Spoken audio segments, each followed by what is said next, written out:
ప్రధానంగా ఇదకం సర్వం మొత్తం నీళ్ళే అయ్యా.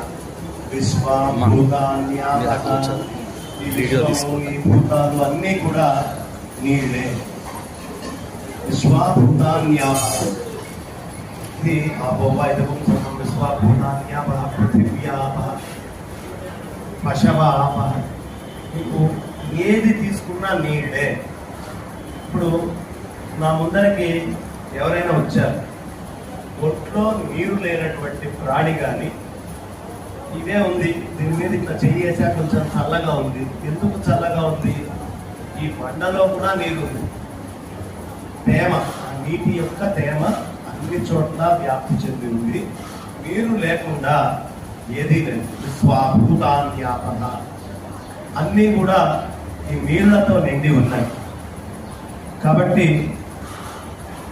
నీరు చాలా ప్రధానమైనటువంటిది. ఈ నీళ్లు ఎప్పుడూ మనల్ని కాపాడుతూ ఉన్నాయి. ఇవాళ మనం మోడర్న్ డే సైన్స్లోకి వెళ్ళినా మన శరీరంలో 70% నీళ్లు ఉన్నాయి. 70% అంటే తాగేవి లీటరు, బ్లడ్ అన్ని కలిపితే 70% కావే. ఎముకలు అవే ఎక్కువ ఉన్నాయే కాదు. ప్రతి చిన్న సెల్ లోపల వాటర్ మాలిక్యూల్స్, టైట్గా ఉండేటటువంటి వాటర్ మాలిక్యూల్స్. దానివల్లే మన డిఎన్ఏ అనేటటువంటిది ప్రధానంగా ఏర్పడింది. ఈ డిఎన్ఏ అనేటటువంటిది ఎందుకంటే పుట్టినప్పుడు నీళ్లతోటి శుభ్రం చేయాలి, పుట్టడానికి నీళ్లు అవసరం ఉంటాయి.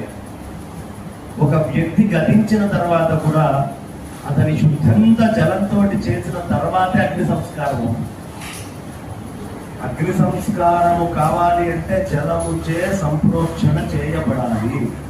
ముందు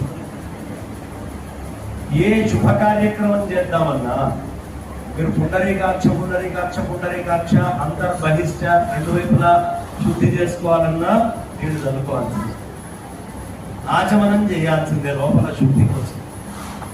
అంటే ఏది శుద్ధి కావాలన్నా మలమంతా పోయి విమలంగా మనిషి తయారవ్వాలి అన్నా నీళ్లే ప్రధానం.